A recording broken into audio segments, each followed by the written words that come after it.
All right, good Tuesday morning. I'm meteorologist Byron Douglas. We have an alert day on the board. We're going to do maybe some of you are just getting up, have to be at work or 9:30 or 10 o'clock.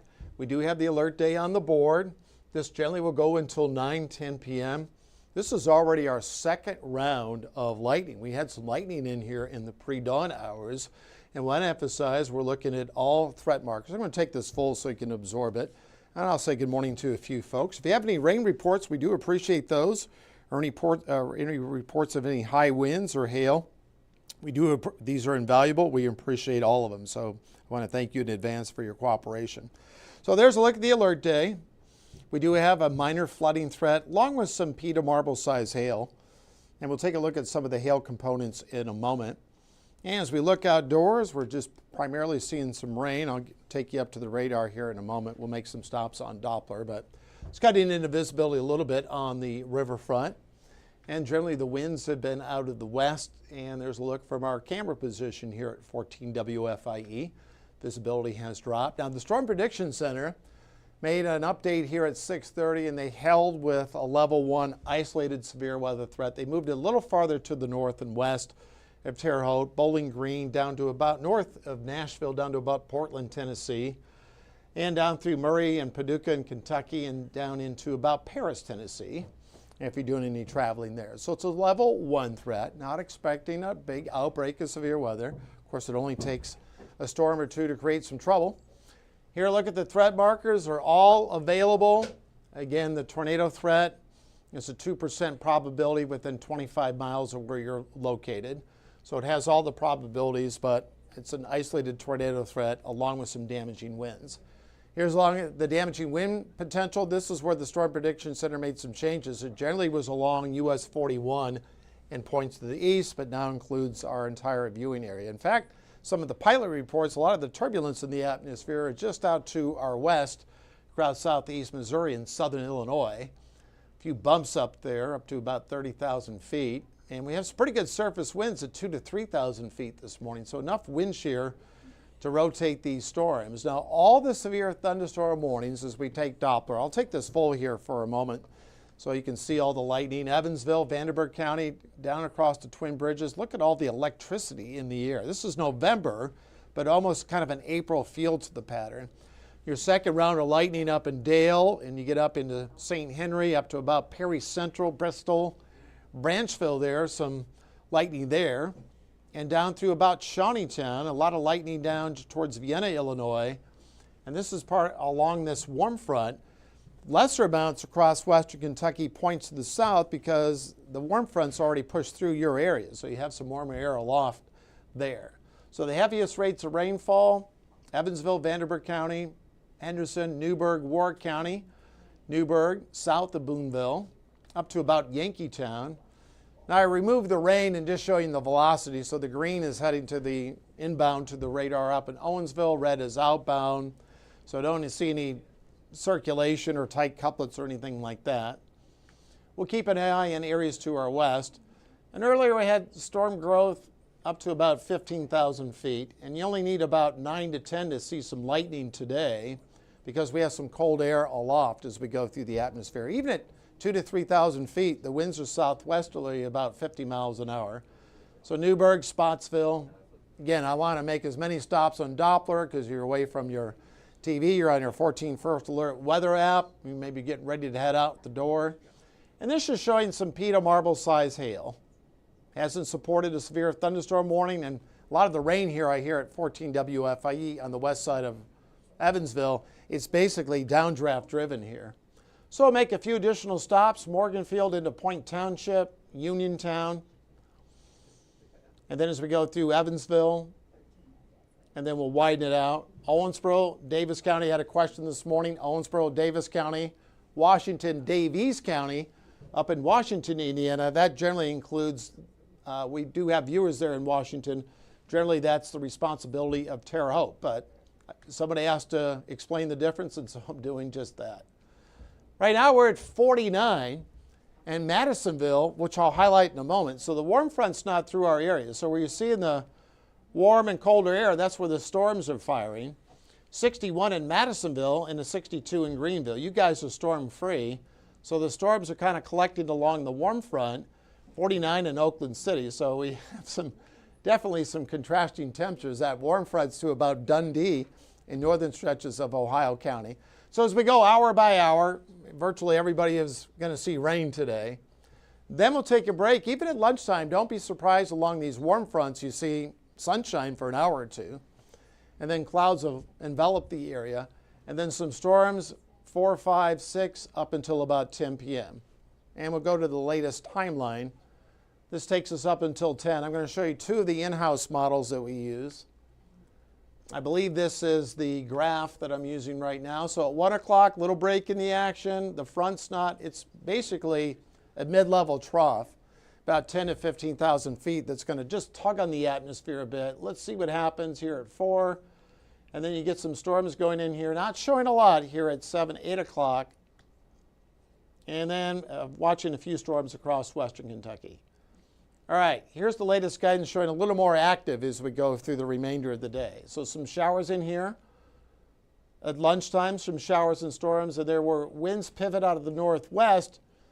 Here takes it up until 4 o'clock. Then it's 6, 7 o'clock. This is showing more in the way of showers and storms during that time frame. So this is the most aggressive of showing a line of storms in. Then by 9 p.m., down through Bowling Green, our southern tiered counties, everything is out. So if we catch that second round late this afternoon and this evening, for some viewers, that'll be our third round of showers and storms, which we don't do very often in November. So there's a look at the alert day. We'll run through 9, 10 o'clock tonight. Arden's going to have more coming up at 11 a.m. and then again at noon. Jeff at 4, 5, 6, and 10. Saturday, some scattered showers early. Bodes well, at least right now, for the Owensboro Christmas Parade. Looking forward to that. The Interceptor will be there. And the Christmas Parade on Sunday. The Interceptor will be there. And we'll be at the Henderson Christmas Parade December 6th. Guess what? The Interceptor will be there. And we'll find another parade, I think, at some point. All right, Hillary, good morning to you. Randy, thank you for tuning in. Also, appreciate Hillary, appreciate you tuning in. I'm just going to go back. Jenny, good morning to you. Skylar, thunder and heavy rain out by the airport. Thank you, Skylar, for that. So we have very turbulent atmosphere. Not a big outbreak of severe weather, but enough to support an alert day. And along with that tornado threat, we'll have more in our 14 First Alert app soon. If I have time, we'll come back here and do some nowcasting because I love to talk over Doppler radar. And Mitch, in case you're like, no kidding. All right, stating the obvious. Have a great day, everybody. Stay informed on your local news and weather throughout the day by watching the 14 First Alert streaming shows. At 8:30 a.m., get your First Alert forecast to plan the day ahead and catch up on the news that happened overnight with the 14 News Sunrise team. In the afternoon, get the latest headlines, forecasts, and a preview of the stories we're working on with the 14 First Alert streaming show at 2:30. And get an in-depth look at the 14 First Alert forecast so you're ready for the next big thing with the 14 First Alert weather show at 9 p.m.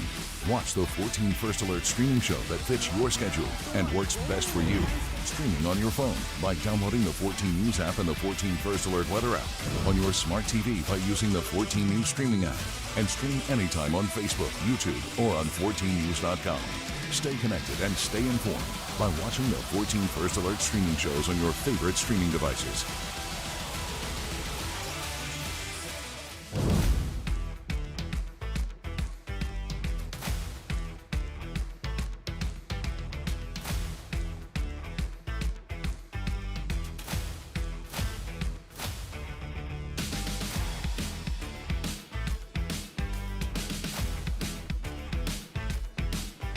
Well, good morning, and thanks for joining us here for the news portion of your stream show. It is Tuesday, November 18th. I'm Mitch Carter. That's right. I'm Casey Mason. As always, thanks so much for joining us here on our live stream. We're going to meet you where you are today, heading out the door, getting your day started.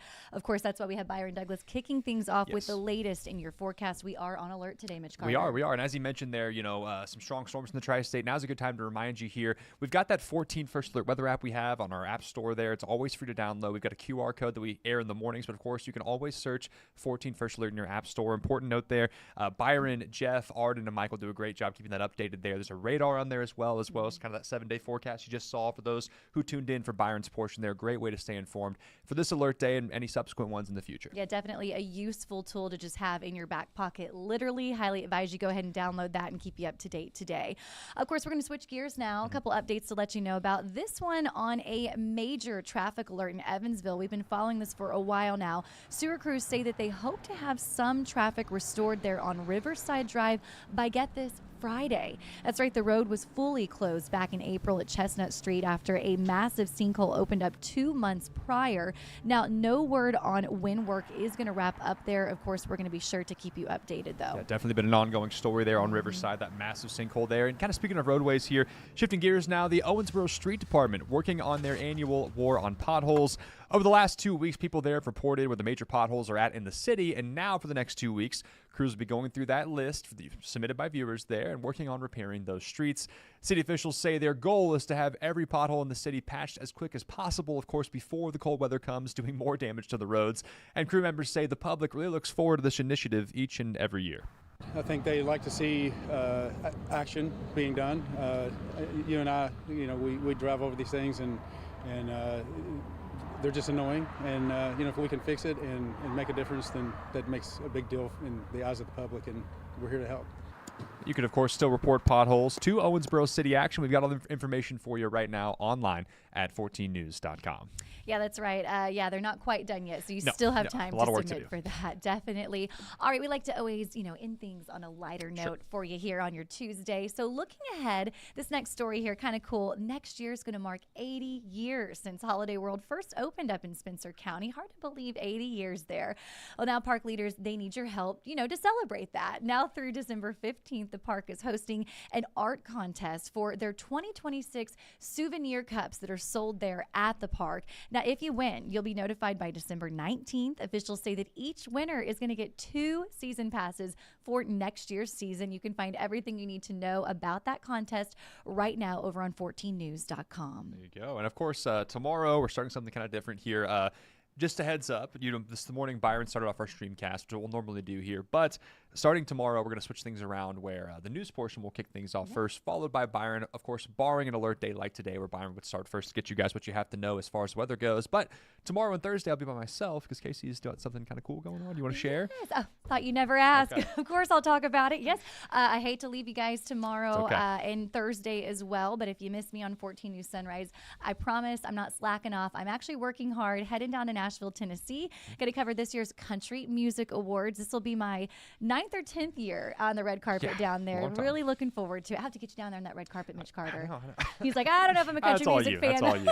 I'll just do the hard work and then Yes. come back and talk about it. Now, looking forward to that. Of course, we are going to have some content on 14 News that evening as well as on Sunrise.